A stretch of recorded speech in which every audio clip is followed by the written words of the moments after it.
Hello everyone, welcome to study tube. क्या हाल चाल, कैसे आप सभी। आशा करता हूं आप सभी अच्छे होंगे और स्वागत करता हूं मैं आप सभी का एक बार फिर से आपके यूट्यूब चैनल पे। ऊतक टिश्यू, ऊतक चैप्टर को हम लोग रिवाइज करने जा रहे हैं। इस चैप्टर में दो पार्ट्स आएंगे। ये जो पार्ट 1 है इसमें हम लोग प्लांट टिश्यू को कवर करेंगे, यानी प्लांट टिश्यू से रिलेटेड हम लोग सारे प्रश्नों को कवर करेंगे। जो पार्ट 2 आएगा उसमें हम लोग एनिमल टिश्यू को कवर करेंगे। तो आज के इस पार्ट 1 में हम लोग पादप ऊतक को रिवाइज करने जा रहे हैं। जो पार्ट 2 आएगा उसमें हम लोग जंतु ऊतक को रिवाइज करेंगे। इस पूरे चैप्टर में हम लोग 140 प्रश्नों को कवर करेंगे। आज के इस पार्ट 1 में हम लोग 67 क्वेश्चंस को कवर करेंगे। बचे हुए क्वेश्चंस हम लोग अगले वाले पार्ट में करेंगे। इस सीरीज के अंदर आने वाले हर वीडियो का पीडीएफ डाउनलोड करने के लिए आप ऐप पर जा सकते हैं। ऐप पर आपको सारे पीडीएफ मिल जाएंगे, जो भी वीडियोज आ रहे हैं इस सीरीज के अंदर उन सारे का। अब आइए हम लोग आगे बढ़ते हैं और करते हैं प्रश्नों को करना। जो कोशिकाएं मिलकर एक ही प्रकार का कार्य करती है उनका समूह क्या कहलाता है। देखो, जो एक कोशिकीय जीव होते हैं जैसे कि अमीबा है, जैसे कि अमीबा एक कोशिकीय जीव है, मतलब एक कोशिका अपने आप में संपूर्ण जीव है, यूनिसेलुलर है, एक कोशिकीय है। तो चाहे गति करने की बात आए, भोजन को ग्रहण करने की बात आए, उत्सर्जन की बात आए, गैसों के आदान प्रदान करने की बात आए, जो भी काम है एक कोशिका के द्वारा ही किया जाएगा। लेकिन जो बहुकोशिकीय जीव होते हैं उनमें लाखों की संख्या में कोशिकाएं होती हैं। अब हर कोशिकाएं हर काम को करने में, हर कोशिकाएं हर काम को अच्छे से नहीं कर पाएगी। अधिकांश कोशिकाएं जो होती हैं, जो बहुकोशिकीय जीव होते हैं उनकी बात कर रहा हूं मैं, उनमें अधिकांश कोशिकाएं कुछ ही काम को अच्छे से वो कर सकती है। अधिकांश कोशिकाएं जो होती है वो विशेष प्रकार के काम को ही अच्छे से कर सकती है, हर काम को अच्छे से नहीं कर सकती है। तो एक जैसे काम को करने वाले जितनी भी कोशिकाएं होती हैं, जितनी भी कोशिकाएं होती हैं जो एक जैसा ही काम करती हैं, वो सारे एक ग्रुप में होते हैं और उस ग्रुप को ही हम लोग टिश्यू कहते हैं। जैसे मान लीजिए कि एक जीव है जिसके अंदर मान लो कि 1 लाख कोशिकाएं हैं, 1 लाख कोशिकाएं हैं। तो भाई 25,000 कोशिकाएं ऐसी हैं जो उत्सर्जन का काम अच्छे से कर रही है, एक्सक्रीशन का काम अच्छे से कर रही है। तो ये सारी की सारी 25,000 कोशिकाएं जो होंगी वो ऐसे ग्रुप में होंगी, है ना, ग्रुप में होंगी और मिल करके एक्सक्रीशन का काम करेंगी और इसे हम लोग टिश्यू बोलेंगे। ऐसे मान लीजिए कि पता चला कि 50,000 कोशिकाएं ऐसी हैं जो 50,000 कोशिकाएं ऐसी हैं जो बोल सकते हो कि ट्रांसपोर्टेशन का काम अच्छे से कर रही है, परिवहन का काम अच्छे से कर पा रही है, परिवहन का काम अच्छे से कर पा रही है। यानी 50,000 कोशिकाएं ऐसी है 1 लाख में से जो परिवहन का काम जो है बहुत ही अच्छे से हैंडल कर रही है। तो सारी की सारी 50,000 कोशिकाएं जो होंगी वो मिलकर ट्रांसपोर्टेशन का काम करेंगी और उस ग्रुप को हम लोग टिश्यू बोलेंगे। तो ये एक अलग प्रकार का ऊतक हो जाएगा, ये अलग प्रकार का ऊतक हो जाएगा। ऐसे ही मान लीजिए कि 25,000 कोशिकाएं हैं, 25,000 कोशिकाएं हैं जो रेस्पिरेशन का काम, श्वसन का काम अच्छे से कर रही है। श्वसन के काम को करने में ये ज़्यादा दक्ष है 25,000 कोशिकाएं। तो ये 25,000 कोशिकाएं जो है एक साथ ग्रुप में होगी, ये अलग प्रकार का ऊतक ये सारी कोशिकाएं बनाएंगी। और ऊतक, एक ऊतक में आने वाली जो कोशिकाएं होती हैं उनकी आकृति जो है वो एक समान होती है। ये आप याद रखिएगा, कहीं पर आपको अपवाद देखने को मिल सकता है, लेकिन आपको यह ध्यान में रखना है, आपकी किताब में मेंशन है कि एक टिश्यू के अंदर आने वाली जो भी कोशिकाएं होती हैं उनकी आकृति एक समान होती है और वो सारी कोशिकाएं मिलकर एक जैसे ही काम करते हैं। तो जो कोशिकाएं मिलकर एक ही प्रकार का कार्य करती है उनका समूह क्या कहलाता है। ये 25,000 का समूह क्या कहलाता है, ये 50,000 का समूह क्या कहलाता है, ये 25,000 का समूह क्या कहलाता है। हम बोलेंगे ऊतक। बी हमारा राइट आंसर हो जाएगा।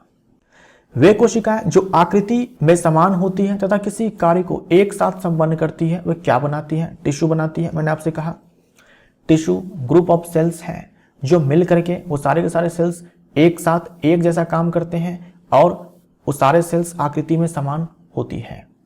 पौधों को सीधा खड़ा रहने के लिए किस प्रकार के ऊतक सहायता करते हैं। पौधों और जंतु में ये एक बड़ा अंतर है कि जो जंतु होते हैं वो गतिशील होते हैं, गति करते हैं, लेकिन जो पौधे होते हैं वो गति नहीं करते हैं, वो एक ही स्थान पर खड़े रहते हैं। तो पौधों को सीधा खड़ा रहने के लिए बड़ी मात्रा में सहारा प्रदान करने वाले ऊतक होते हैं और सहारा प्रदान करने वाले जो ऊतक होते हैं उनकी कोशिकाएं प्रायः मृत होती है। ये भी आप ध्यान में रखेंगे, मृत कोशिकाओं से बने ऊतक। क्योंकि प्लांट को एक जगह पर ही रहना है, गति नहीं करना है, तो एक जगह पर खड़े रखने के लिए प्लांट के अंदर बड़ी मात्रा में सहारा प्रदान करने वाले टिश्यूज होते हैं, मैकेनिकल सपोर्ट प्रोवाइड करने वाले टिश्यूज होते हैं, और जो सहारा प्रदान करने वाले टिश्यूज होते हैं, ऊतक होते हैं, उनकी कोशिकाएं प्रायः मृत होती है। यानी एक बड़ी संख्या में मृत कोशिकाएं होती है प्लांट के अंदर। जंतु की बात करते हैं तो जंतु गतिशील है, भोजन की तलाश में, आवास की तलाश में, अपने पार्टनर की तलाश में वो एक जगह से दूसरे जगह जो है गति करते हैं, और गति करने में बहुत ज़्यादा ऊर्जा की आवश्यकता होती है। इसीलिए जंतु ज़्यादा ऊर्जा का उपभोग करती है अगर हम पादप से कंपेयर करते हैं, पादप से तुलना करते हैं तो, क्योंकि जंतु गति करते हैं। जंतुओं के ऊतक सामान्यतः कैसे होते हैं? अगर हम जंतु की बात करते हैं तो उनमें अधिकांश ऊतक जीवित कोशिकाओं के बने होते हैं। बी हमारा राइट आंसर हो जाएगा। भाई पादप के अंदर जो है बड़ी संख्या में आपको मृत कोशिकाएं देखने को मिलती है। ये मृत कोशिकाएं जो है सहारा प्रदान करने का काम करती है प्लांट को, जिससे वो प्लांट जो है सीधा खड़ा रह पाता है। जंतु पौधों की तुलना में अधिक ऊर्जा का उपयोग क्यों करते हैं? जंतु गतिशील होते हैं, गति करने में ज़्यादा ऊर्जा खर्च होती है। यही कारण है कि जंतु पौधों की तुलना में ज़्यादा ऊर्जा का उपभोग करते हैं, क्योंकि वे विचरण करते हैं, यानी कि गति करते हैं। भोजन की तलाश में, आवास की तलाश में, अपने पार्टनर की तलाश में वो इधर उधर जो है विचरण करते हैं, जिसमें ज़्यादा ऊर्जा उपभोग की जाती है।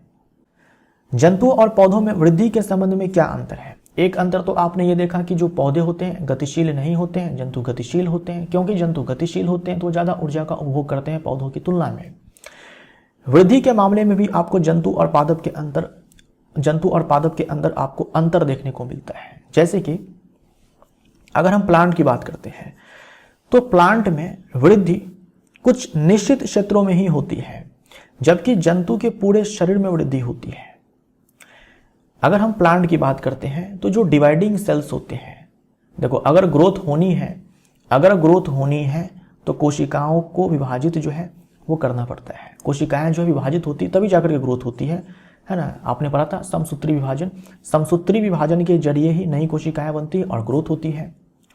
ये जो डिवाइडिंग सेल्स होते हैं, विभाजन करने वाली जो कोशिकाएं होती हैं, वो प्लांट के अंदर कुछ निश्चित क्षेत्रों में ही पाई जाती है। इसीलिए प्लांट के अंदर जो ग्रोथ है कुछ निश्चित क्षेत्रों में ही होती है, पूरे प्लांट बॉडी में नहीं होती है। जबकि जंतु की कोशिकाएं अधिकांश जीवित होती हैं और पूरे बॉडी में समान रूप से कोशिकाओं का विभाजन होता है, और पूरे बॉडी की जो ग्रोथ है वो समान रूप से होती है। ये अंतर है। बी हमारा राइट आंसर हो जाएगा। पौधों के कुछ ऊतक जीवन भर विभाजित होते रहते हैं, इन्हें क्या कहते हैं? अभी मैंने आपको बताया कि प्लांट के अंदर कुछ निश्चित क्षेत्रों में ही विभाजित होने वाली कोशिकाएं पाई जाती है, जिसके कारण पौधों की वृद्धि जो है कुछ निश्चित क्षेत्रों में ही होती है। प्लांट के अंदर कुछ टिश्यूज ऐसे होते हैं जो पूरे जीवन भर विभाजित होते रहते हैं। मतलब कुछ टिश्यूज ऐसे होते हैं जिनकी कोशिकाएं लाइफ टाइम डिवाइड करती रहती है। इस वाले टिश्यू को हम लोग विभज्योतक ऊतक कहते हैं। विभज्योतक ऊतक कहते हैं, मेरिस्टेमेटिक टिश्यू कहते हैं। राइट। जंतुओं में विभाज्य और अविभाज्य क्षेत्रों की क्या सीमा होती है? तो कोई ऐसी सीमा नहीं है भाई। प्लांट के बारे में हम लोगों ने तो कह दिया कि कुछ पार्ट में ही ग्रोथ होती है और पार्ट में ग्रोथ नहीं होती है। यानी कुछ ऐसे क्षेत्र हैं जहां की कोशिकाएं विभाजित हो रही है, बाकी जगह की कोशिकाएं विभाजित नहीं हो रही है।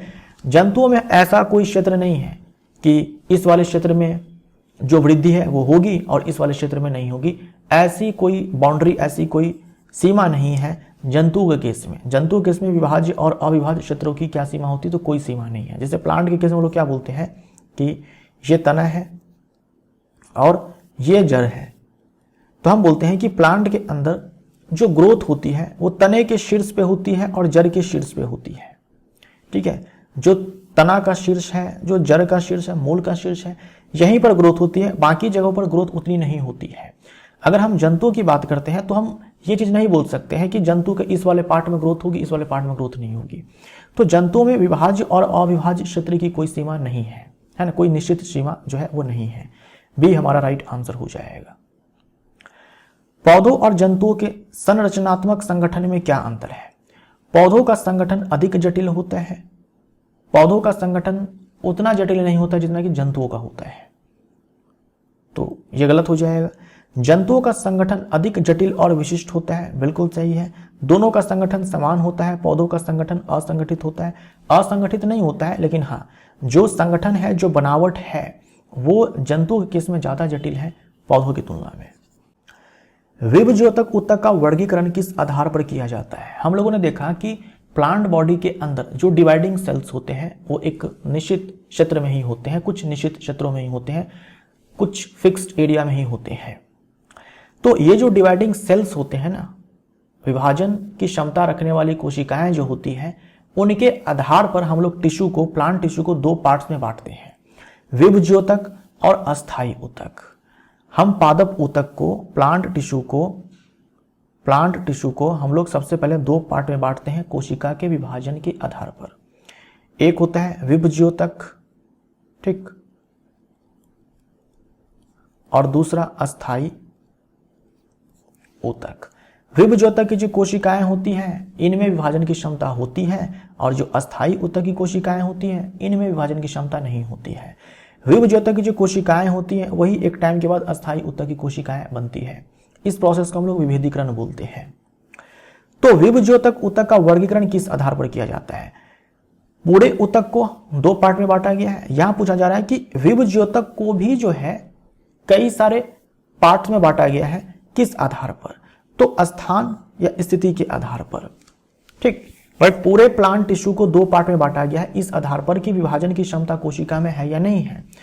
तो विभज्योतक और अस्थायी में बांटा। अब जो विभज्योतक है इसको तीन पार्ट में बांटा जाता है कि ये जो विभज्योतक की कोशिकाएं हैं या जो ऊतक है ये कहां पर पाया जा रहा है प्लांट बॉडी के अंदर, इस आधार पर तीन पार्ट्स में बांटा गया है विभज्योतक को, ठीक। तो बी हमारा आंसर।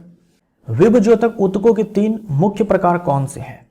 विभज्योतक ऊतक के तीन मुख्य प्रकार हैं, देख लो यहां पर, शीर्षस्थ, पार्श्वीय और अंतर्विष्ट। ये तीन प्रकार होते हैं। पूरे प्लांट टिश्यू को दो पार्ट में बांटा गया है कोशिका के विभाजन के आधार पर, डिवाइडिंग सेल के आधार पर, कहां पर डिवाइडिंग सेल है कहां पर नहीं है। तो अस्थायी ऊतक की कोशिकाएं विभाजित नहीं होती है और विभज्योतक की कोशिकाएं जो है विभाजित होती है। फिर विभज्योतक यानी ये वाला ऊतक प्लांट बॉडी में कहां कहां पाया जा रहा है, इस आधार पर तीन प्रकार के ये विभज्योतक होते हैं। ये तीन प्रकार कौन से हैं? शीर्षस्थ विभज्योतक, पार्श्वीय विभज्योतक और अंतर्विष्ट विभज्योतक। यहां पर देख लो, शीर्षस्थ विभज्योतक ये आपको कहां पर मिलते हैं भाई? ये आपको जो रूट टिप है, जो जड़ का जो शीर्ष है, ये जड़ है, इसके शीर्ष पे ये ऊतक मिलेगा आपको। और जो तना होता है, तना के शीर्ष पे आपको मिलेगा। रूट के टिप पे मिलेगा और शूट के टिप पे मिलेगा। शूट का टिप मतलब तने के शीर्ष पे और जड़ के शीर्ष पे आपको मिलेगा।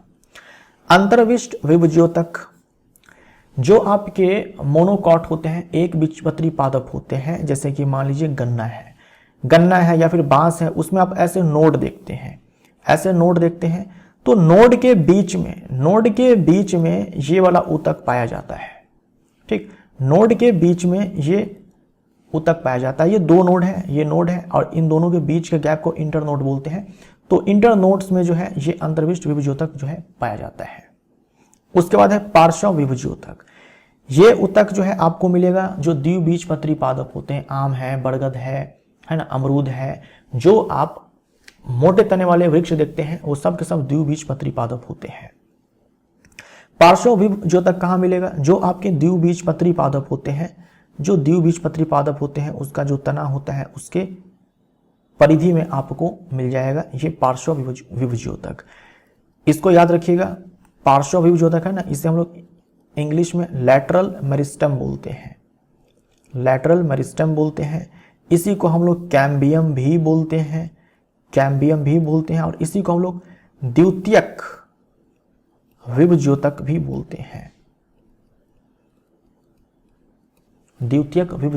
बोलते हैं, ठीक। तो विभज्योतक कहां पाया जा रहा है, इसके आधार पर तीन प्रकार के विभज्योतक होते हैं, शीर्षस्थ, अंतर्विष्ट और पार्श्व विभज्योतक। ये आपको केवल द्विबीजपत्री पादप में मिलेगा, ये आपको एक बीजपत्री पादप में मिलेगा, बांस है, गन्ना है, मक्का है, इन सब में जो इंटरनोड्स होते हैं उनमें पाए जाते हैं। और ये रूट टिप शूट टिप पर पाए जाने वाले शीर्षस्थ विभज्योतक होते हैं। जहां जहां ये ऊतक है वहां वहां प्लांट ग्रो करता है, क्योंकि ये कोशिकाएं जो है विभाजित होती है, इनकी कोशिकाएं विभाजित होती है।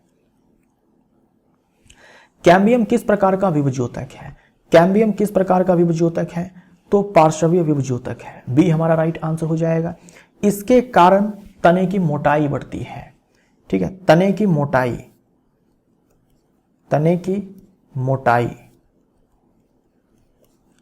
बढ़ती है। आम का वृक्ष आप देखते हो मोटा तना होता है, बहुत ही खतरनाक तना होता है। बरगद का देखते हो, पीपल का वृक्ष देखते हो, मोटा मोटा तना होता है। किसके कारण? इसी पार्श्वीय विभज्योतक के कारण होता है। कभी आप बांस को देखे हो आपने कि बांस का जो तना है बहुत मोटा हो गया, मक्का का तना बहुत मोटा हो गया, गन्ना का तना बहुत मोटा हो गया? नहीं, क्योंकि जो एक बीजपत्री पादप होते हैं जैसे कि बांस है, घास है, मक्का है, ठीक है, गन्ना है, ये सब जो होते हैं इनमें ये पार्श्व विभज्योतक नहीं होता है, कैम्बियम नहीं होता है, इसलिए ये सब के जो तने होते हैं उतने मोटे नहीं होते हैं, मोटे होते ही नहीं है। ठीक, प्ररोह के शीर्षस्थ विभज्योतक कहां पाए जाते हैं? तो जो शीर्षस्थ विभज्योतक है, केवल आप इतना याद रखो, शीर्षस्थ विभज्योतक कहां पाए जाते हैं? तो जड़ों तथा तनों के वृद्धि वाले भाग में, टिप पे पाए जाते हैं, रूट टिप शूट टिप पे।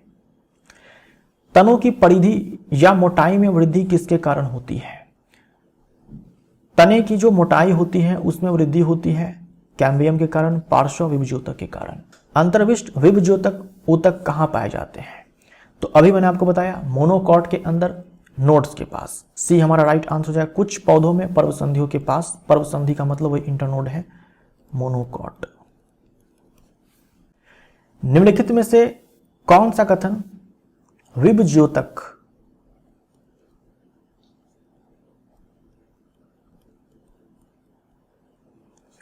विभज्योतक कोशिकाओं के संबंध में गलत है? ठीक है, विभज्योतक मेरिस्टेमेटिक टिश्यू के जो सेल्स होते हैं उनके संबंध में गलत है। तो यहां भी विभज्योतक लिख लेना।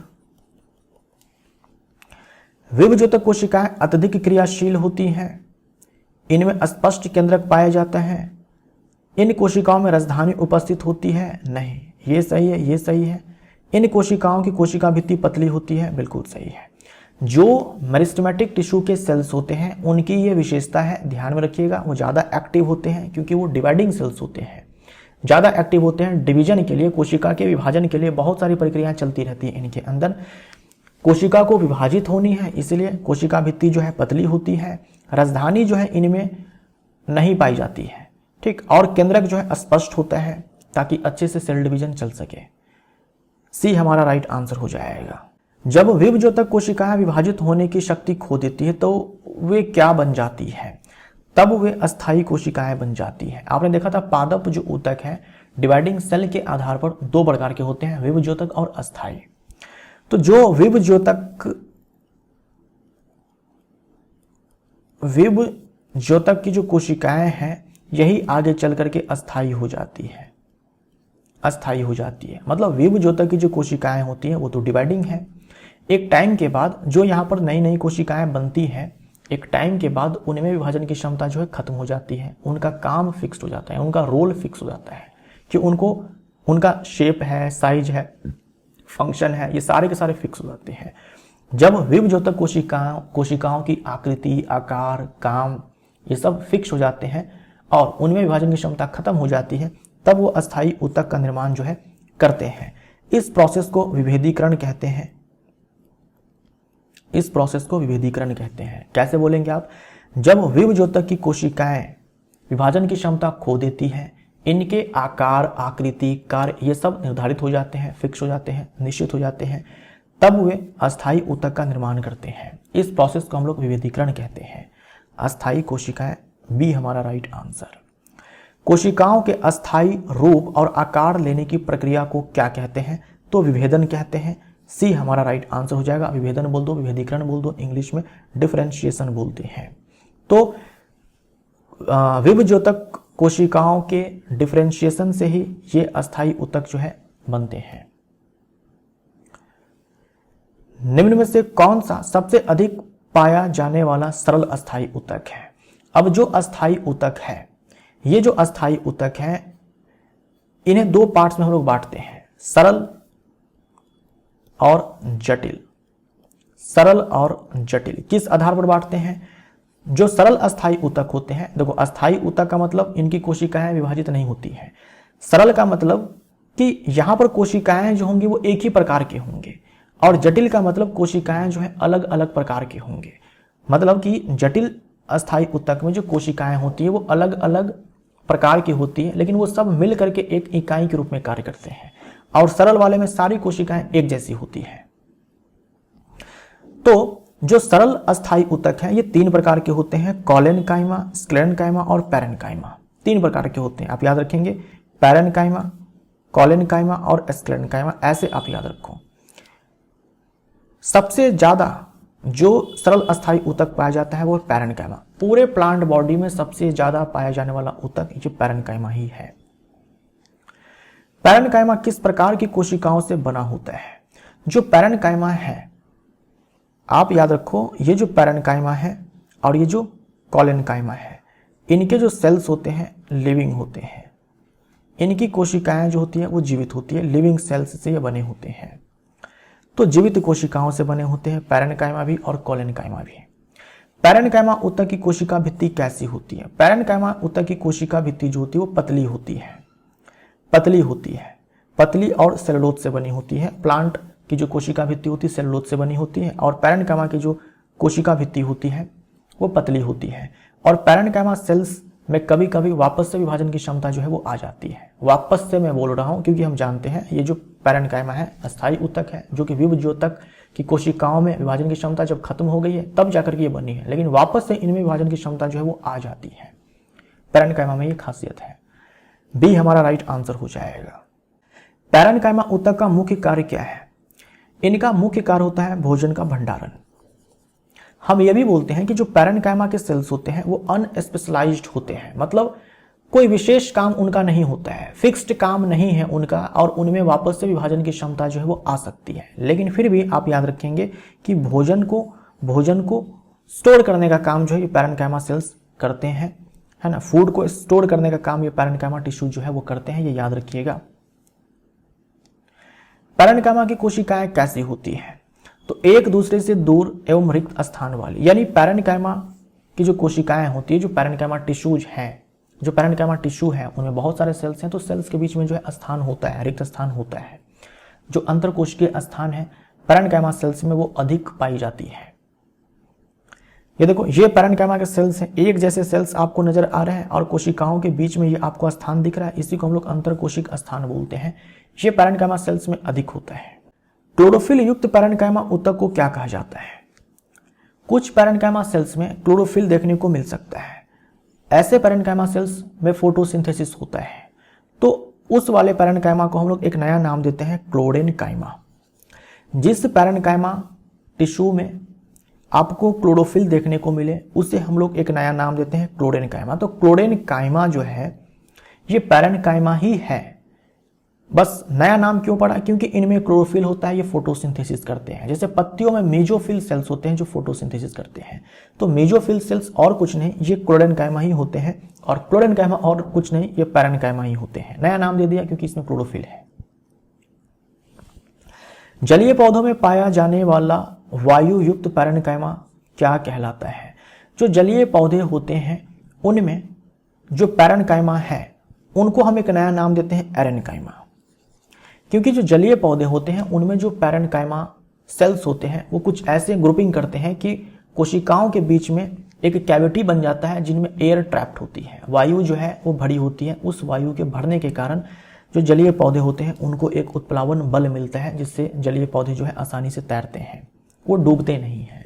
ठीक, जो पैरेन्काइमा के सेल्स हैं वो कुछ ऐसे अरेंज हो जाते हैं, कुछ ऐसे अरेंज हो जाते हैं कि ऐसे एयर कैविटी बनता है, इसमें एयर ट्रैप्ड होती है, जिससे बायोन्सी मिलता है जलीय पौधों को, जिससे वो डूबते नहीं हैं।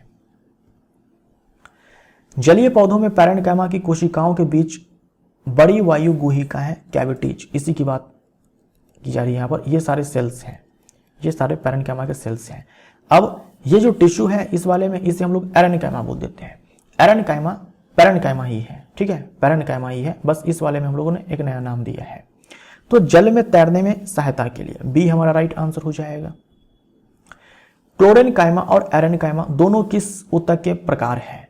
देखो, क्लोरेनकाइमा वो पैरेनकाइमा है जिनमें क्लोरोफिल पाया जाता है जो फोटोसिंथेसिस करते हैं, और एरेनकाइमा जलीय पादप में पैरेनकाइमा है जो पादप को डूबने से बचाने का काम करता है, पादप को जल में तैरने में सहायता करता है।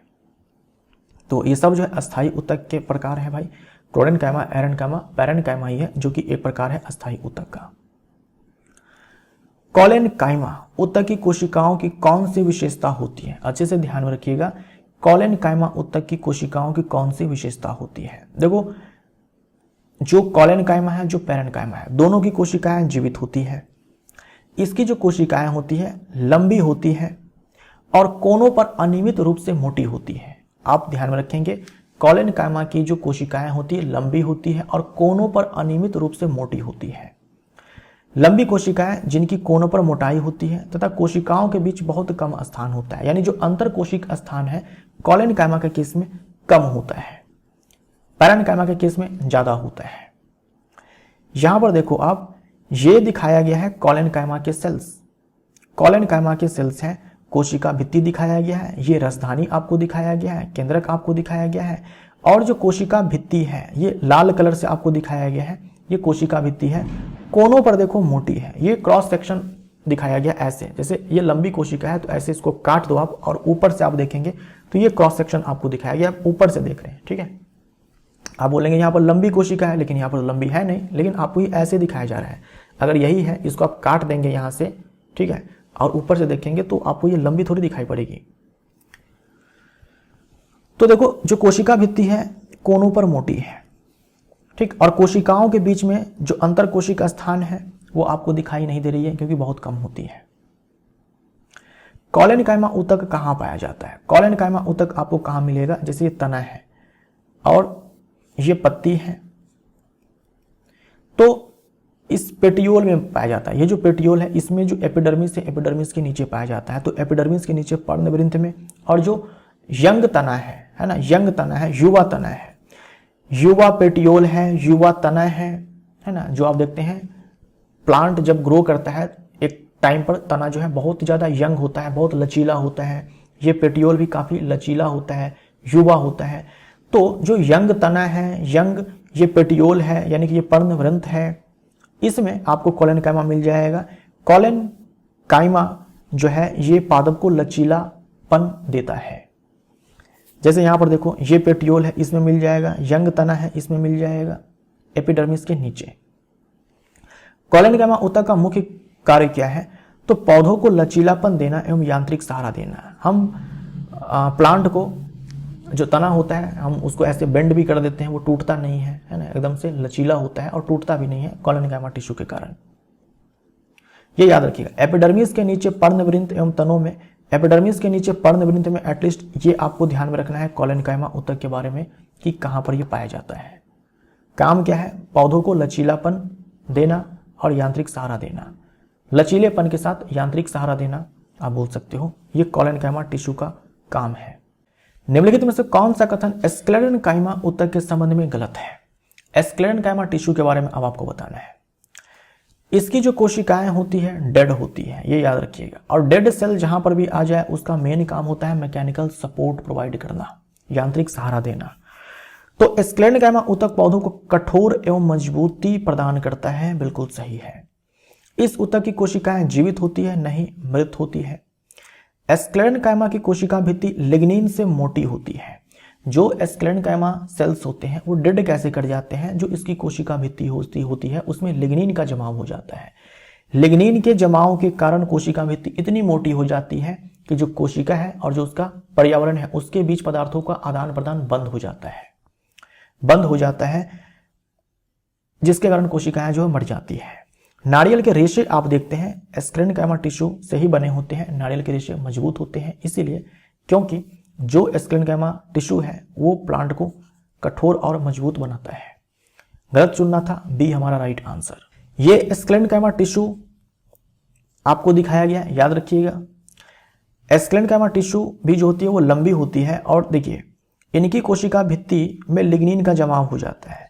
अब ये लिग्निन का जमाव इतना ज्यादा हो जाता है कि जो ये कोशिका है ये लिग्निन से ही पूरा भर जाता है, यानी कोशिका के भीतर कोई स्थान बचता ही नहीं है, पूरी की पूरी कोशिका जो है लिग्निन से भर जाती है, इसीलिए कोशिका डेड कर जाती है।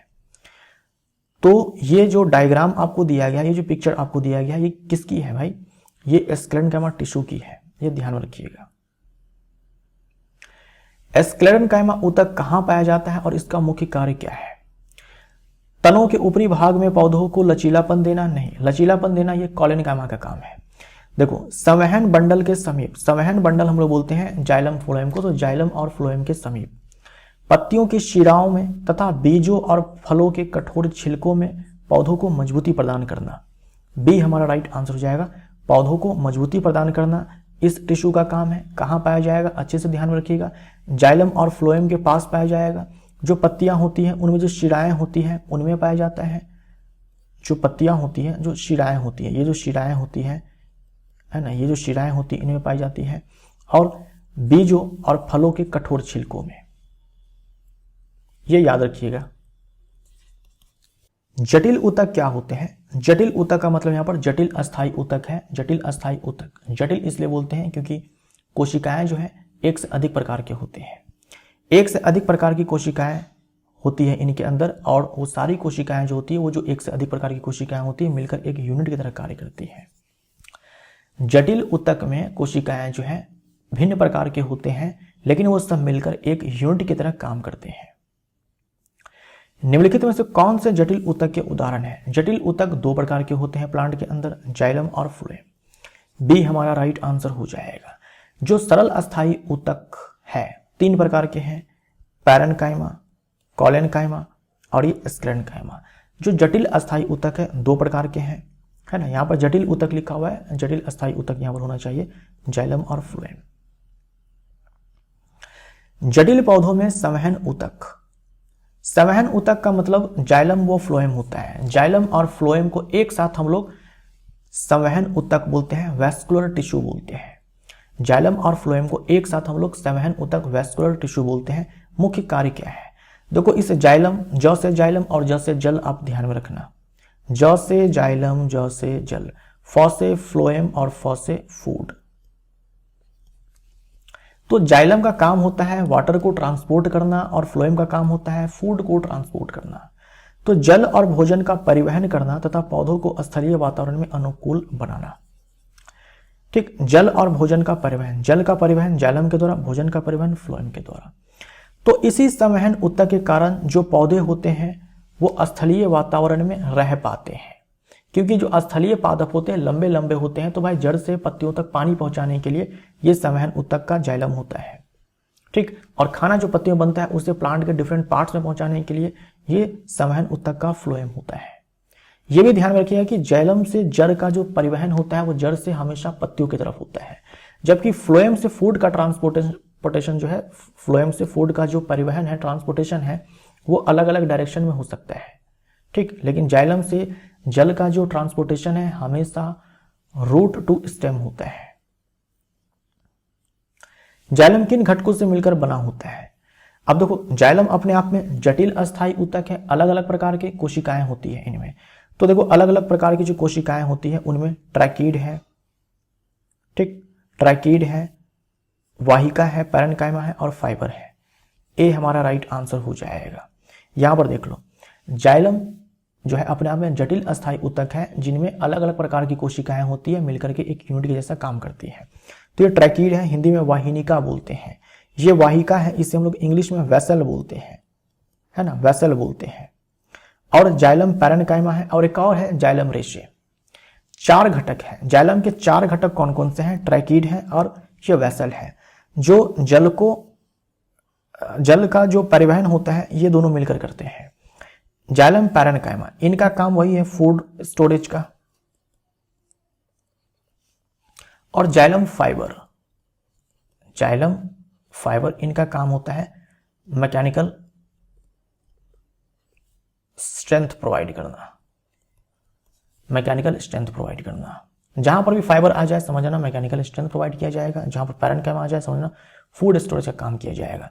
जो वाटर का ट्रांसपोर्टेशन है, जल का जो परिवहन है ये ट्रैकिड और वेसल के द्वारा किया जाता है। देखो इनकी कोशिका भित्ति जो है छिद्रित है। तो ट्रैकिड यानी कि वाहिनिका, उसके बाद वाहिका यानी कि वेसल, पैरेन्काइमा और fibre, xylem, parenchyma, xylem, fibre, ये 4 घटक होते हैं जिनसे जाइलम बने होते हैं। ये 4 अलग अलग प्रकार की कोशिकाएं हैं जिनसे जाइलम जो है बना हुआ है। जाइलम के ट्रैकिड और वाहिका का मुख्य कार्य क्या है? तो जल और खनिज लवण का ऊर्ध्वाधर परिवहन करना। याद रखिएगा, रूट से लीफ तक जल का और खनिज का संवहन होता है। रूट से लीफ तक यूनि डायरेक्शनल होता है, ये याद रखिएगा, यूनि डायरेक्शनल, यूनि डायरेक्शनल। केवल रूट से लीफ तक ही वाटर और मिनरल का ट्रांसपोर्टेशन होगा। ऐसा नहीं होगा कि पत्ती से जड़ तक भी जो है संवहन होगा जाइलम के जरिए, नहीं। जड़ से पत्तियों तक ही केवल संवहन होता है, यानी एक ही दिशा में परिवहन होता है जाइलम के थ्रू। जाइलम के पैरेन्काइमा का कार्य है भोजन का संग्रह करना। जो जाइलम फाइबर है इसका काम क्या हो जाएगा? पौधों को यांत्रिक सहारा देना, मैकेनिकल सपोर्ट देना।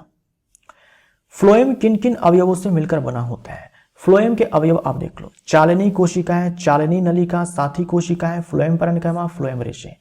इस फ्लोएम रेशे का काम वही हो जाएगा, यांत्रिक सहारा देना, मैकेनिकल सपोर्ट देना, मैकेनिकल सपोर्ट देना। इसका काम वही फूड स्टोरेज का हो जाएगा।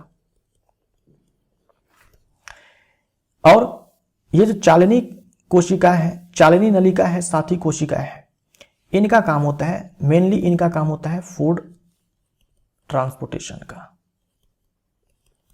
फूड ट्रांसपोर्टेशन का इनका रोल होता है। यहां पर देख लो आप, ये चालनी नलिका है। देखो मेनली 4 ही घटक होते हैं, लेकिन आपके एनसीईआरटी बुक में क्लास 9th में जो है 5 घटक दिया गया है, तो इसलिए मैंने यहां पर 5 घटक लिया हुआ है। चालनी कोशिका से ही चालनी नलिका का निर्माण होता है, चालनी कोशिका से ही चालनी नलिका का निर्माण होता है।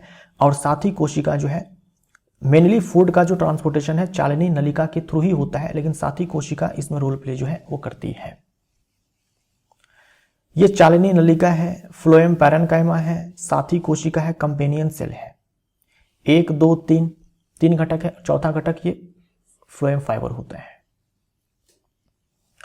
एक चीज और याद रखिएगा, ये जो है ना ये डेड है, ये डेड है, बाकी के सारे जो है जीवित होते हैं। फ्लोएम टिश्यू के अंदर जो फ्लोएम है, इसके अंदर जो आपके 4-5 घटक होते हैं उसमें से केवल फ्लोएम फाइबर ही है जो कि डेड है, बाकी सारे के सारे लिविंग है। और इसमें हम बात करते हैं, अगर जाइलम के बारे में बात करते हैं तो इसमें केवल यही है जो लिविंग है, जाइलम पैरेन्काइमा। बाकी के सारे जो घटक है, ट्रैकिड है, वाहिका है, फाइबर, ये सब के सब डेड है। ये भी एग्जाम में पूछा जाता है। फ्लोएम का मुख्य कार्य क्या है? तो पत्तियों से भोजन को पौधों के विभिन्न भागों तक पहुंचाना। अब फ्लोएम के बारे में ध्यान में रखिएगा, जैसे ये रूट है और ये लीफ है। पत्तियों में खाना बनता है, रूट में भी आता है, और जब पत्तियां झड़ जाती है, फोटोसिंथेसिस नहीं होता है, तब पत्तियों से खाना वापस से लीफ में भी, यानी कि लीफ की तरफ भी खाना जाता है। तो देखो फ्लोएम के जरिए जो फूड का ट्रांसपोर्टेशन हो रहा है, परिवहन हो रहा है, वो बाई डायरेक्शनल है, दोनों दिशाओं में हो रहा है, जड़ से पत्तियों की तरफ, पत्तियों से जड़ की तरफ। जबकि जाइलम के थ्रू जल का जो ट्रांसपोर्टेशन होता है वो यूनिडायरेक्शनल होता है। चालनी नलिकाओं की कोशिकाएं कैसी होती हैं? तो छिद्रित भित्ति वाली तथा नलिकाकार। बी हमारा राइट आंसर हो जाएगा। जो ट्रैकिड है, वेसल है, इनकी कोशिका भित्ति भी छिद्रित ही होती है और नलिकाकार ही होती है। एपिडर्मिस के बारे में निम्नलिखित में से कौन सा कथन सही है? एपिडर्मिस को हम लोग हिंदी में बाह्य त्वचा बोलते हैं, बाह्य त्वचा। जैसे स्किन की बात करते हैं, ये बाह्य त्वचा है, हमारे केस में एपिडर्मिस है। अगर हम प्लांट की बात करते हैं तो चाहे वो लीफ हो, चाहे वो स्टेम हो, चाहे वो रूट हो, सब के केस में सबसे बाहर वाली जो परत होती है, आप मान लीजिए ये किसी पादप का तना है, सबसे बाहर जो इसकी परत है उसे हम लोग बाह्य त्वचा बोलते हैं। जो बाह्य त्वचा होती है ना, वो एक कोशिका की परत होती है, प्लांट के केस में एक कोशिका की परत होती है। एक कोशिका की परत होती है और ये जो कोशिकाएं होती हैं एकदम से सटी हुई होती है, इनके बीच में गैप जो है नहीं होता है। सीधी सी बात है भाई, ये जो बाह्य त्वचा है इसका काम होता है प्रोटेक्शन। जड़ है, तना है, पत्ती है, इन सारे को उसके बाह्य पर्यावरण से बचाने का काम जो ये एपिडर्मिस करती है। तो इनकी कोशिकाएं जो होती है वो सटी हुई होती है, अंतर कोशिका स्थान नहीं होता है, ठीक। और पत्ती के केस में हम जानते हैं कि पत्तियों से जल का ह्रास सबसे ज्यादा होता है। तो उस जल ह्रास को रोकने के लिए पत्ती के केस में क्या होता है कि एपिडर्मिस के ऊपर क्यूटिकल की लेयर होती है। अब ये क्यूटिकल की लेयर क्या है, तो क्यूटिकल की लेयर में क्यूटीन होता है, यानी क्यूटीन की परत होती है। क्यूटीन की परत होती है जिसे हम लोग क्यूटिकल बोलते हैं। तो मोम जैसा पदार्थ होता है जो जल को अपने से होकर के क्रॉस नहीं करने देता है। तो हम बोलेंगे, कथन सही चुनना है, यह कोशिकाओं की अनेक परतों से बनी होती है। तो प्लांट के केस में एक ही परत हम बोलते हैं, प्लांट के केस में हम लोग एपिडर्मिस के बारे में बोलते हैं कि कोशिका की बस एक लेयर होती है। या अनेक लेयर लिखा हुआ है, अनेक परत लिखा हुआ है तो गलत हो जाएगा। यह पौधे के सभी भागों की सुरक्षा करती है, इन सारे ही भागों की सुरक्षा करती है, जल क्षय से बचाती है, क्योंकि जल क्षय जो है मेनली लीफ से होती है और लीफ में जो एपिडर्मिस है उसके एपिडर्मिस में ये क्यूटीन है, मोम जैसा पदार्थ होता है उसकी जो है परत होती है। और ये क्यूटीन जो है अपने से होकर के जल को क्रॉस नहीं करने देता है। ये स्टेटमेंट सही है। इसमें अनेक अंतः कोशिकीय स्थान पाए जाते नहीं, अंतः कोशिकीय स्थान नहीं होते हैं, कोशिकाएं सटी होती है। क्या केवल जड़ में पाई जाती है? नहीं, जड़, तना, पत्ती सब में। बी हमारा राइट आंसर हो जाएगा। यहां पर देखो, ये आपको दिखाया गया है पत्ती के क्रॉस सेक्शन को, ये एपिडर्मिस दिखाया गया है ना। पत्ती के भाई दो साइड होते हैं, इधर भी एपिडर्मिस, इधर भी एपिडर्मिस। तो अपर एपिडर्मिस, लोअर एपिडर्मिस। अब देखो यहां पर ये क्यूटिकल आपको दिखाया गया है, ठीक है। अपर क्यूटिकल, लोअर क्यूटिकल, ये क्यूटिकल की परत है। तो क्यूटिकल ये परत का नाम है। इस क्यूटिकल परत में क्यूटीन सबस्टांस होता है और ये क्यूटीन जो है ये वैक्स लाइक बोल सकते हो कि सबस्टांस है, मोम जैसा पदार्थ है जो अपने से होकर के जल को नहीं जाने देता है। जिस पादप के केस में जल को ज्यादा बचाना है, जल क्षय को रोकना है, उस पादप में ये क्यूटिकल की परत जो है मोटी होती है। जैसे मरुस्थलीय पादप है, वहां पर पानी की वैसे भी कमी है, जो पानी है प्लांट के अंदर अगर वो भी पत्तियों से निकल जाएगा तो फिर प्लांट में पानी की कमी बहुत ज्यादा हो जाएगी। तो मरुस्थलीय पादप के केस में क्या होता है, एपिडर्मिस के ऊपर ये जो क्यूटिकल की परत होती है वो काफी मोटी हो जाती है ताकि कम से कम जल का ह्रास हो। जैसे यहां पर देखो आपको दिखाया गया है, ये एपिडर्मिस की कोशिका है, ये एपिडर्मल सेल्स है, ये एपिडर्मल सेल्स है, ये एपिडर्मल सेल्स है। पत्ती के अंदर ये एपिडर्मल सेल्स को आपको दिखाया गया है। ये साइड व्यू दिखाया गया है और ये आपको ये एक तो साइड व्यू आपको दिखाया गया है, ये वाला, ये जो है साइड व्यू है, और एक आपको ऐसे दिखाया गया है ना। पार्श्व दृश्य और पृष्ठ दृश्य दिखाया गया है आपको। एक आप ऐसे देख रहे हैं पत्ती को और फिर आप ऐसे देख रहे हैं, ठीक, ऐसे देख रहे हैं और ऐसे देख रहे हैं, ऐसे देख रहे हैं तो ये आपको दिखाया गया और ऐसे देख रहे हैं तो ये आपको दिखाया गया है। ये एपिडर्मल सेल्स हैं जो एक दूसरे से एकदम से सटे हुए हैं। पत्ती की जो एपिडर्मल सेल्स होती है, यानी एपिडर्मिस की जो परत होती है उसकी जो कोशिका होती है, आप ऐसे मानो कि ये एपिडर्मिस की कोशिका है। अब एपिडर्मिस की जो कोशिकाएं होती हैं उसी में से क्या होता है ना कि कुछ कोशिकाएं ऐसे रूपांतरित हो जाती है, ऐसे रूपांतरित हो जाती है, ऐसे रूपांतरित हो जाती है। यह चीज आपको दिखाया गया, देखो रूपांतरण हो गया है। एपिडर्मल सेल की एपिडर्मिस की जो कोशिका है उसी में से कुछ कोशिकाओं का रूपांतरण हो जाता है, उसे हम लोग गार्ड सेल बोलते हैं। उसे हम लोग क्या बोलते हैं, गार्ड सेल बोलते हैं। रक्षी कोशिकाएं बोलती हैं, सुरक्षा कोशिका भी बोलते हैं। और इन गार्ड सेल के बीच में जो छेद होता है इसे हम लोग स्टोमेटा बोलते हैं, रंध्र बोलते हैं। यहीं से गैसों का आदान प्रदान होता है पादप के केस में, और यहीं से जल का ह्रास भी होता है। वाष्पोत्सर्जन और गैसों का विनिमय इसी रंध्र के द्वारा होता है, इसी स्टोमेटा के द्वारा होता है। स्टोमेटा छेद का नाम है, स्टोमेटा छेद है जो गार्ड सेल के बीच में है। और ये गार्ड सेल क्या है, एपिडर्मल सेल्स का ही क्या है, मॉडिफिकेशन है। जो एपिडर्मिस की कोशिकाएं होती हैं उसी का रूपांतरण है ये रक्षी कोशिकाएं, और इनके बीच जो छेद है इसे हम लोग स्टोमेटा बोलते हैं। तो ये एपिडर्मिस की कोशिका, ये एपिडर्मिस की कोशिका, ये एपिडर्मिस की कोशिका, और ये रूपांतरण हो गया कुछ एपिडर्मिस की कोशिका का गार्ड सेल में, और इसके बीच का जो छेद है इसे हम लोग स्टोमेटा बोलते हैं। तो यहीं से वाष्पोत्सर्जन होता है और यहीं से गैसों का आदान प्रदान होता है। एपिडर्मिस की बाहरी सतह पर बनने वाली मोम जैसी परत का कार्य क्या है? तो ये जो मोम जैसी परत जो होती है, उस परत को ही हम लोग क्यूटिकल बोलते हैं, क्यूटिकल की लेयर बोलते हैं, है ना, क्यूटिकल की लेयर बोलते हैं। क्यूटिकल लेयर का नाम है जिसमें पदार्थ कौन सा होता है? क्यूटीन होता है। तो जल के क्षय से रक्षा करना। एपिडर्मल कोशिकाओं की कौन सी विशेषता उन्हें सुरक्षा कार्य के लिए उपयुक्त बनाती है? तो सुरक्षा कार्य के लिए उपयुक्त बनाती है एपिडर्मल कोशिकाओं की, वे चपटी होती है और आपस में सघन रूप से जुड़ी रहती है ना, फ्लैट होती है, ऐसे चपटी होती है और एक दूसरे से सटी होती है, आप बोल सकते हो एक दूसरे से सटी होती है, गैप ना हो, ताकि अच्छे से प्रोटेक्ट कर पाए प्लांट पार्ट्स को। निम्नलिखित कथनों को पढ़िए और सही कूट का चयन कीजिए। स्टोमेटा पत्तियों की एपिडर्मिस पर पाए जाने वाले सूक्ष्म छिद्र होते हैं, बिल्कुल सही है। स्टोमेटा दो वृत्ताकार रक्षी कोशिकाओं से घिरे रहते हैं। स्टोमेटा दो रक्षी कोशिकाओं से घिरे रहते हैं, यानी कि गार्ड सेल से घिरे रहते हैं। जो गार्ड सेल्स हैं उनकी अगर आप शेप देखेंगे तो किडनी के शेप की होती है, जो हमारी किडनी की शेप होती है ना, उसी की शेप की होती है, ये ध्यान में रखिएगा। इसे हम लोग स्टोमेटा बोलते हैं और ये दोनों गार्ड सेल्स हैं।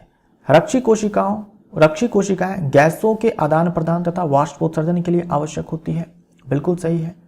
स्टोमेटा केवल जड़ की एपिडर्मिस पर पाए जाते हैं? नहीं, मेनली लीफ के एपिडर्मिस पर पाए जाते हैं। स्टोमेटा जो है पत्ती के एपिडर्मिस पर पाए जाते हैं, आप बोलेंगे। ए बी सी जो है वो सही है, ए बी सी सही है, केवल ए बी सी सही है। जड़ों की एपिडर्मल कोशिकाएं क्या कार्य करती हैं? जड़ों की एपिडर्मल कोशिकाएं क्या कार्य करती है? देखो, जड़ जो होती है ना, जड़ में भी एपिडर्मल कोशिकाएं होती है। मैंने आपसे कहा जड़, तना, पत्ती, सब के केस में सबसे बाहर जो है एपिडर्मिस है।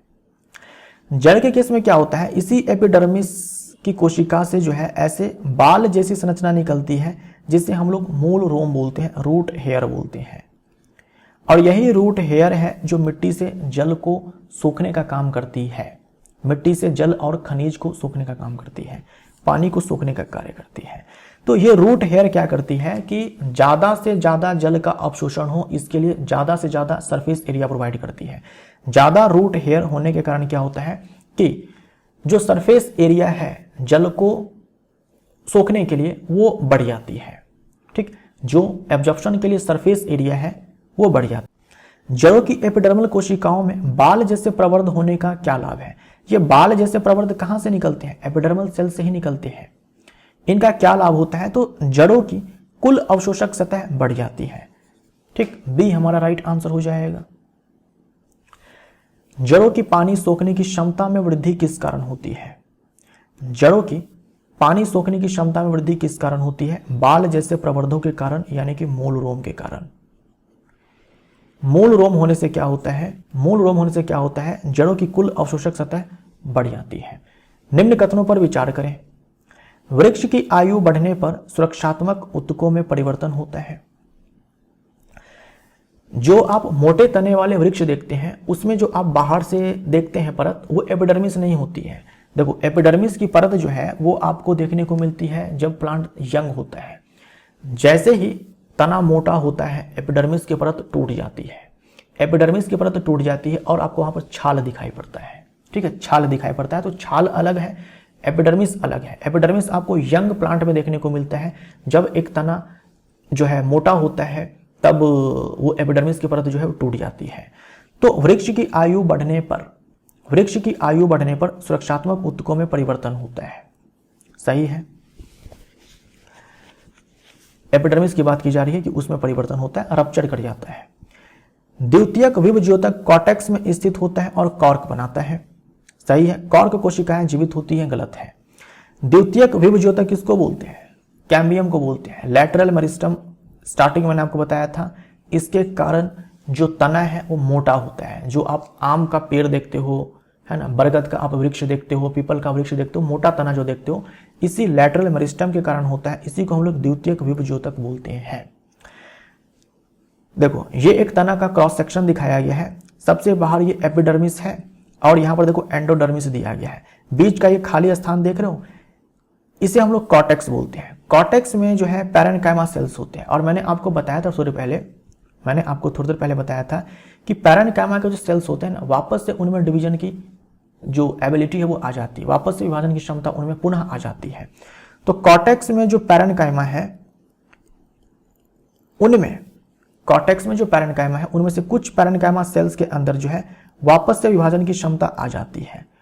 वो जो वापस से विभाजन की क्षमता आ जाती है, और वापस से विभाजन की क्षमता अगर आ गई तो विभाजित होने वाली कोशिका को हम लोग विभज्योतक बोलते हैं, क्योंकि पैरेन्काइमा एक अस्थायी ऊतक है और वापस से उनमें विभाजन की क्षमता आई है कॉर्टेक्स में जो पैरेन्काइमा है उसके अंदर, तो हम उसे द्वितीयक विभज्योतक बोलते हैं। द्वितीयक इसलिए बोलते हैं क्योंकि अस्थायी ऊतक है पैरेन्काइमा, अस्थायी ऊतक है पैरेन्काइमा, वापस से उनमें विभाजन की क्षमता आई है, तब वह वापस से विभज्योतक हो गया है, इसलिए हम लोग द्वितीयक विभज्योतक बोलते हैं। तो कॉर्टेक्स वाले रीजन में ये कैम्बियम होता है, ये कैम्बियम होता है, लैटरल मेरिस्टम होता है।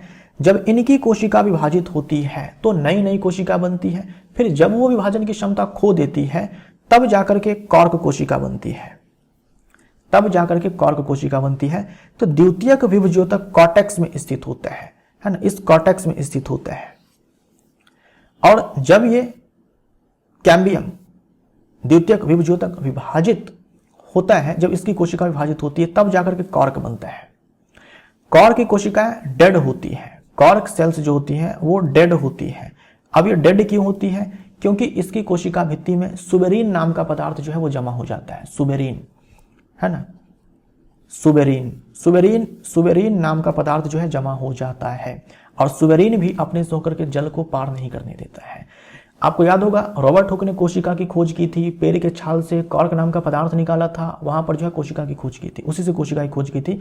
तो वो कॉर्क यही है, ये कॉर्क यही है, ठीक है। और फिर इसी से क्या होगा, एक पूरे छाल का निर्माण होगा। तो छाल में जो है वो कॉर्क सेल्स होते हैं जो डेड होते हैं। कॉर्क सेल्स कैसे बनते हैं? इसी लैटरल मेरिस्टम के कारण, इसी कैम्बियम के कारण जो कॉर्टेक्स में उपस्थित होता है, और तब जाकर के तना जो है मोटा होता है। तो 1 और 2 सही है, 3 जो है गलत है। निम्न कथनों को पढ़िए। कॉर्क की कोशिका भित्ति पर सुबेरिन नाम का पदार्थ पाया जाता है, यह भी मोम जैसा पदार्थ होता है जैसा कि क्यूटीन होता है। सुबेरिन कॉर्क को हवा और पानी के लिए अभेद बनाता है, बिल्कुल सही है। सुबेरिन अपने से होकर के हवा और पानी को क्रॉस नहीं करने देता है। कॉर्क की कोशिकाएं बिना अंतर कोशिकीय स्थान के व्यवस्थित होते हैं, यानी कोशिकाओं के बीच में गैप कम होता है ना, या नहीं होता है। यहां पर लिखा है बिना अंतर कोशिकीय स्थानों के व्यवस्थित होते हैं, तो सही मानेंगे इसको। कॉर्क की कोशिकाएं सजीव होती है, गलत हो जाएगा, निर्जीव होती है, डेड होती है। 1 2 3, केवल 1 2 3 सही है। अब हम लोग एग्जाम्पलर के क्वेश्चंस देखते हैं। निम्नलिखित में से कौन से ऊतक में मृत कोशिकाएं पाई जाती हैं? तो मृत कोशिकाएं पाई जाती है स्क्लेरेन्काइमा में, बी हमारा आंसर हो जाएगा। मृद ऊतक है। जीवित कोशिकाएं पाई जाती है स्थूल कोण ऊतक यानी कि कोलेनकाइमा, जीवित कोशिकाएं पाई जाती है, यह है पैरेन्काइमा, यह है कोलेनकाइमा। और जो उपकला ऊतक है जो कि हमारे अंदर पाया जाता है वो भी जीवित कोशिकाएं होती है। गलत वाक्य को चुनिए। मृदूतक ऊतकों में अंतर कोशिकीय स्थान होते हैं, बिल्कुल सही है, होते हैं। पैरेन्काइमा टिश्यूज में जो सेल्स होते हैं उनके बीच में अंतर कोशिका स्थान जो है वो पाई जाती है। स्थूल कोण ऊतक यानी कि कोलेनकाइमा की कोशिकाओं के कोने अनियमित रूप से मोटे हो जाते हैं, सही है। लंबी होती है कोशिका और कोनों पर अनियमित रूप से मोटी होती है। कोशिका भित्ति जो है अनियमित रूप से मोटी होती है कोनों पर। शीर्षस्थ और अंतर्विष्ट विभज्योतक अस्थायी ऊतक होते हैं, नहीं। विभज्योतक के ये दोनों के दोनों प्रकार हैं। विभज्योतिकी कोशिकाओं की प्रारंभिक अवस्था में राजधानियां नहीं होती है, बिल्कुल सही है ना। हम लोगों ने देखा कि जो विभज्योतक की कोशिकाएं होती हैं वो एक्टिव होती है, सक्रिय होती है, अस्पष्ट केंद्रक होता है, कोशिका द्रव्य सघन होता है। विभज्योतक की जो कोशिकाएं होती है उनमें स्पष्ट केंद्रक होता है, उसके बाद कोशिका द्रव्य सघन होता है, कोशिका भित्ति पतली होती है, राजधानी जो है अनुपस्थित होती है। सी हमारा ऑप्शन सही है। तने की परिधि निम्नलिखित के कारण बढ़ती है, यानी मोटाई की बात की जा रही है, तो पार्श्व विभज्योतक है ना। ये जो आप मोटाई देखते हो किसके कारण है? पार्श्व विभज्योतक के कारण है। वही कॉर्टेक्स में जो अभी आपने देखा था ना, कॉर्टेक्स में द्वितीयक विभज्योतक, उसी की बात की जा रही है। द्वितीयक विभज्योतक यानी कि सेकेंडरी मेरिस्टेम, सेकेंडरी मेरिस्टेम, इसी को हम लोग कैम्बियम बोलते हैं, इसी को हम लोग कैम्बियम बोलते हैं, जो कहाँ उपस्थित है? कॉर्टेक्स वाले रीजन में उपस्थित है। और जब ये कैम्बियम डिवाइड करता है, जब इसकी कोशिका विभाजित होती है तब जाकर के कॉर्क कोशिका बनती है, फिर वो मर जाती है सुबेरिन के जमाव के कारण और उससे फिर छाल का निर्माण होता है। कौन सी कोशिका में छिद्रिल कोशिका भित्ति नहीं होती है? तो देखो ये ट्रैकीड है, ये वाहिका है, ये वाहिका है, ये ट्रैकीड है, ठीक है। और जो ये चालिनी नलिका है ये भी छिद्रित होती है। तो हम बोलेंगे वाहिनिका यानी कि ट्रैकीड, उसके बाद चालिनी नलिका यानी कि सीव ट्यूब, और ये वाहिका यानी कि वेसल। तो हमारा आंसर बी हो जाएगा। ये सारे जो होते हैं छिद्रिल कोशिका भित्ति वाले होते हैं। पादपों में विभजोतक ऊतक स्थानीकृत एवं अस्थायी होते हैं, मतलब कुछ ही स्थानों पर पाए जाते हैं और अस्थायी होते हैं। देखो ये तो सही है लेकिन ये गलत है, अस्थायी नहीं होते हैं। अस्थायी का मतलब कि अस्थायी ऊतक की कोशिकाएं हैं। विभजोतक ऊतक की जो कोशिकाएं होती है वो विभाजनकारी होती है, यानी कि डिवाइडिंग होती है ना, वो परमानेंट नहीं होती है। कुछ ही भागों तक वो सीमित नहीं होते हैं, बिल्कुल कुछ ही भागों तक सीमित होते हैं, ये कहना भी गलत हो जाएगा, ये भी गलत है। स्थानीकृत यानी कि कुछ ही क्षेत्रों में पाए जाते हैं और विभाजनकारी कोशिकाओं के बने होते हैं, बिल्कुल सही है। सी हमारा राइट आंसर हो जाएगा, ये गलत हो जाएगा। निम्नलिखित में से बाह्य त्वचा यानी कि एपिडर्मिस का कौन सा कार्य नहीं है? एपिडर्मिस का काम कौन सा नहीं है? तो यह है जल संवहन। सी हमारा राइट आंसर हो जाएगा। देखो बचाव का काम तो करता ही है एपिडर्मिस। एपिडर्मिस की जो कोशिकाएं होती हैं कुछ रूपांतरित जो है वो हो जाती है, गार्ड सेल बनाती है, स्टोमेटा बनता है, वहां से गैसों का आदान प्रदान होता है, वाष्पोत्सर्जन होता है।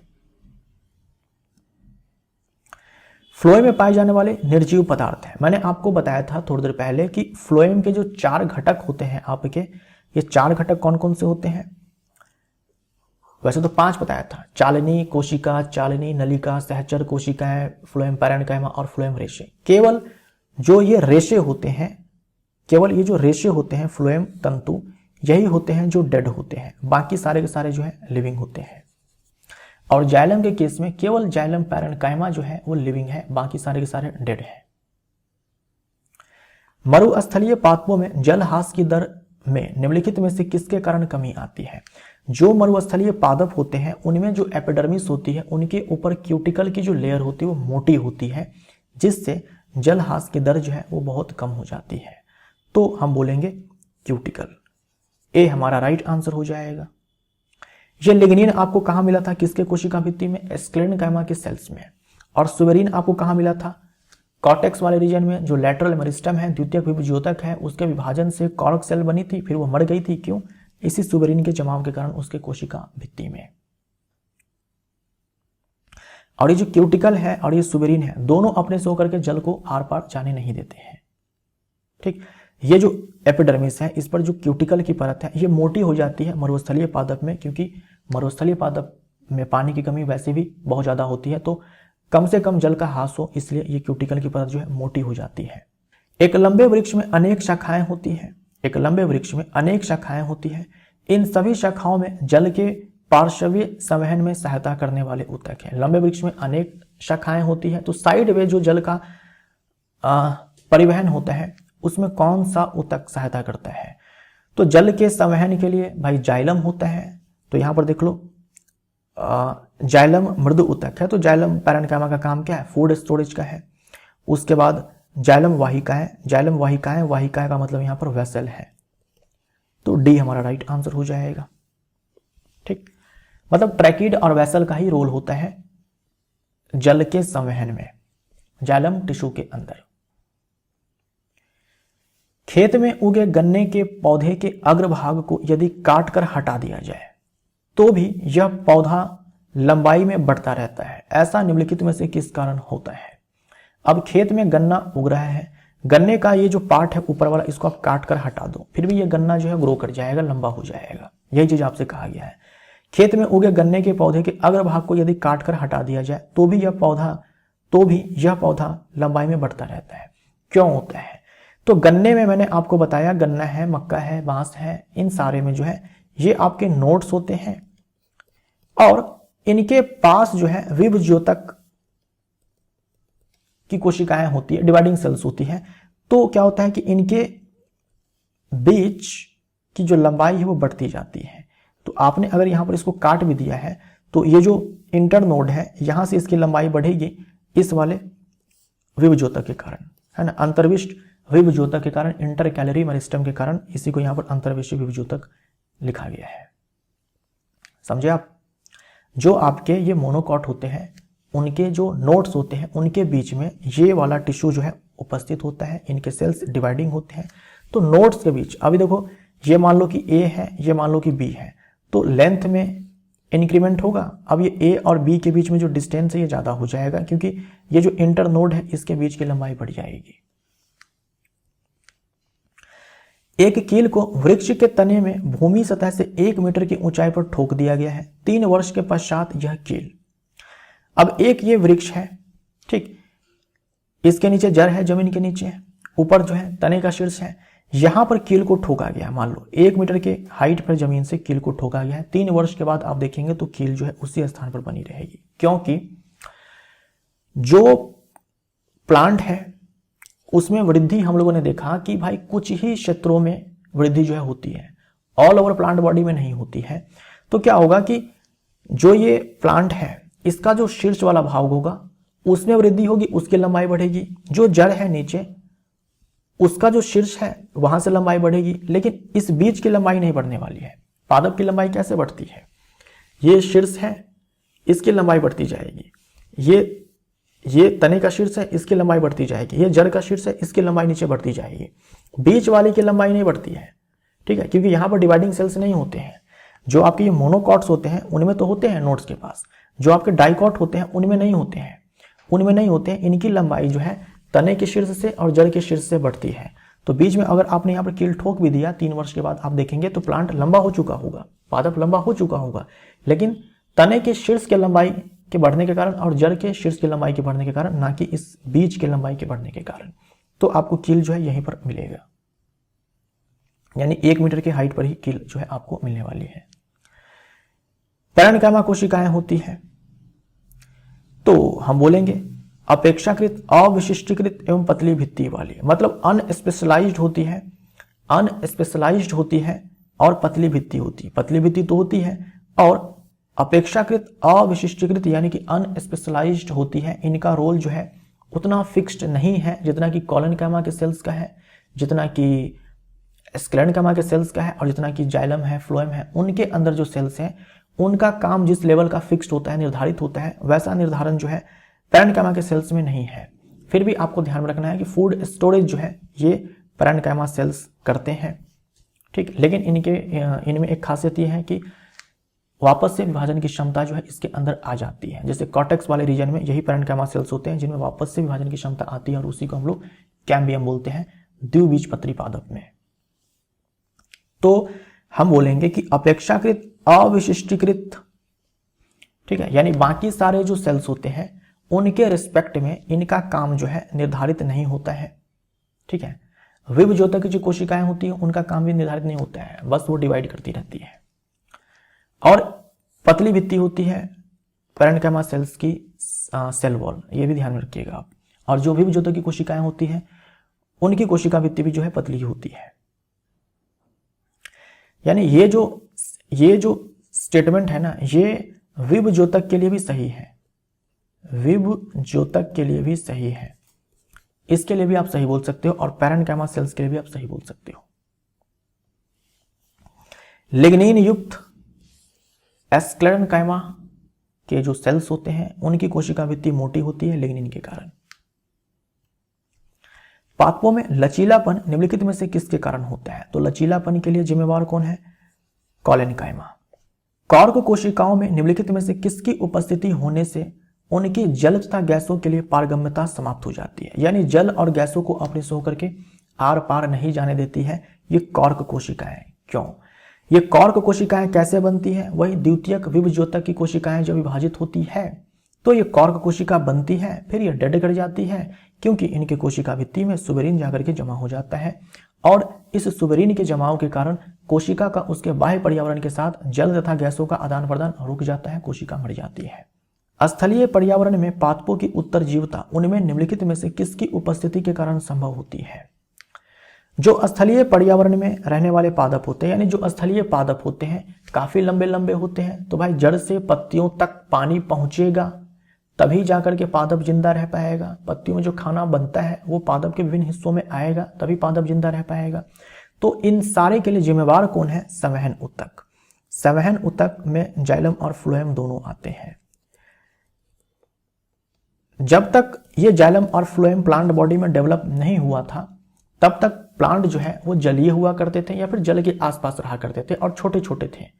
धीरे धीरे क्या हुआ? इवोल्यूशन हुआ, है ना, इवोल्यूशन हुआ धीरे धीरे प्लांट बॉडी के अंदर, और ये संवहन ऊतक उनके बॉडी में आना शुरू हुआ। ठीक, इवोल्यूशन के क्रम में जो है जैसे से इवॉल्व होता गया, प्लांट इवॉल्व होता गया, ये संवहन ऊतक जो है उनके बॉडी में आता गया। जाइलम और फ्लोएम जो वाटर और फूड को अच्छे से ट्रांसपोर्ट कर सकते थे, तब जाकर के प्लांट जो है नदी से, यानी जो भी जलीय क्षेत्र है वहां से दूर जाना शुरू किए, स्थल की तरफ जाना शुरू किए, क्योंकि पानी पहुंचाने की जो समस्या थी, खाना पहुंचाने की जो समस्या थी, वो धीरे धीरे सॉल्व होती जा रही थी इन दोनों टिश्यू के कारण। तो यही चीज आपसे कहा गया है, स्थलीय पर्यावरण में पादपों की उत्तरजीविता, स्थलीय पर्यावरण में पादप जो है वो जीवित रह पाते हैं किसकी उपस्थिति के कारण? जाइलम और फ्लोएम के कारण। जिम्नोस्पर्म में जल संवहन ऊतक सामान्यतः निम्नलिखित में से किस में पाए जाते हैं? संवहनी पादप किसको बोलते हैं? संवहनी पादप किसको बोलते हैं? देखो संवहनी पादप 3 है आपके पास। देखो Thallophyta, bryophyta, pteridophyta, gymnosperm, angiosperm, ये 5 पादप समूह है, जिसमें से 3 के पास जो है जाइलम और फ्लोएम है। संवहनी पादप जिनके पास जाइलम हो और जिनके पास फ्लोएम हो, ऐसे पादप जिनमें जाइलम और फ्लोएम पाए जाते हैं उसे हम लोग संवहनी पादप बोलते हैं। तो जो आपके टेरिडोफाइटा हैं, जो टेरिडोफाइटा हैं, जो जिम्नोस्पर्म है और जो एंजियोस्पर्म है, यानी कि पुष्पी पादप, ये सारे के सारे आपके कहे जाते हैं संवहनी पादप, क्योंकि इनमें जाइलम और फ्लोएम होता है। तो जाइलम के आपने पढ़े 4 घटक, जाइलम पैरेन्काइमा जिनका काम फूड स्टोरेज का है, जाइलम तंतु जिनका काम मैकेनिकल स्ट्रेंथ प्रोवाइड करने का है, तो जाइलम तंतु तो होगा नहीं, और चालिनी नली का जो है ये फ्लोएम का पार्ट है। उसके बाद बचता है हमारे पास ट्रैकिड और वेसल। ये जो वाहिका है इसे हम लोग वेसल बोलते हैं इंग्लिश में, और ये जो वाहिनिका है इसे हम लोग ट्रैकिड बोलते हैं। ये ट्रैकिड है। अब देखो जो भी संवहनी पादप है इन सारे में आपको ट्रैकिड देखने को मिलेगा, इन सारे के जाइलम में आपको ट्रैकिड देखने को मिलेगा, लेकिन ये जो एंजियोस्पर्म है इनके अंदर एक और घटक आ जाता है, इनके जाइलम में एक और घटक आ जाता है जिसे हम लोग वेसल बोलते हैं। यानी जाइलम के जाइलम का ये जो घटक है वेसल, ये एक खास प्रॉपर्टी है किसका? पुष्पी पादप का, एंजियोस्पर्म का। तो इसका मतलब ये भी आंसर नहीं होगा, क्योंकि ये तो केवल एंजियोस्पर्म में देखने को मिलता है। ये ट्रैकिड है जो कि सारे संवहनी पादप में आपको देखने को मिलता है। तो जिम्नोस्पर्म के बारे में पूछा था तो हमारा आंसर जो है ट्रैकिड हो जाएगा। तो दोस्तों प्लांट टिश्यू जो है हमारा यहाँ पर समाप्त होता है। पार्ट 2 में हम लोग एनिमल टिश्यू को कवर करेंगे। ये पूरा चैप्टर आपका अच्छे से रिवाइज हो जाएगा। मिलते हैं अगले वीडियो में। Thank you so much.